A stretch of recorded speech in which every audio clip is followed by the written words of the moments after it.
In today's video, I'm going to teach you how to set up emergency contacts on Gusto. This is a simple but important update to make in your employee account because it helps ensure the right person can be reached if there's ever an urgent situation. The process only takes a few moments, and I'll walk you through it clearly from start to finish. To begin, sign into your Gusto employee account. Make sure you're using the correct account and that you've fully loaded the dashboard before moving on. If you're already logged in, you can go straight to the next step. Once you're in, open your profile by clicking your profile name or picture. This is usually found in a top corner of the screen, depending on the version of the interface you're using. Selecting it will take you to your personal account area, where your profile and employee details are stored.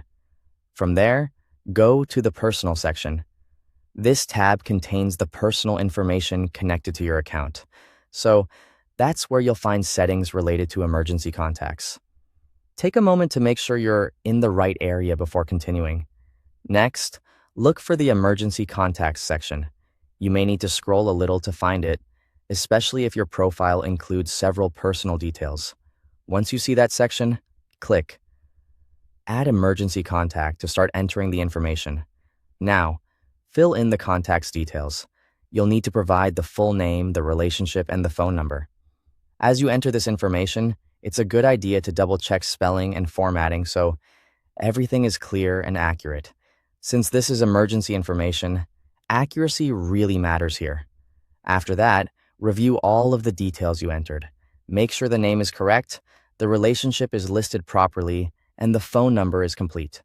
This quick review helps avoid mistakes and ensures the contact can be reached if needed. When everything looks right, click Save to add the emergency contact to your profile.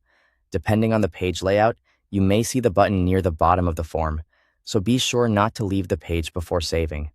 Finally, confirm that the emergency contact now appears in your profile. Seeing it listed is the best way to know the update was successful. If it doesn't appear right away, refresh the page or return to the section to verify that the information was saved correctly. And that's how to set up emergency contacts on Gusto. Thanks for watching.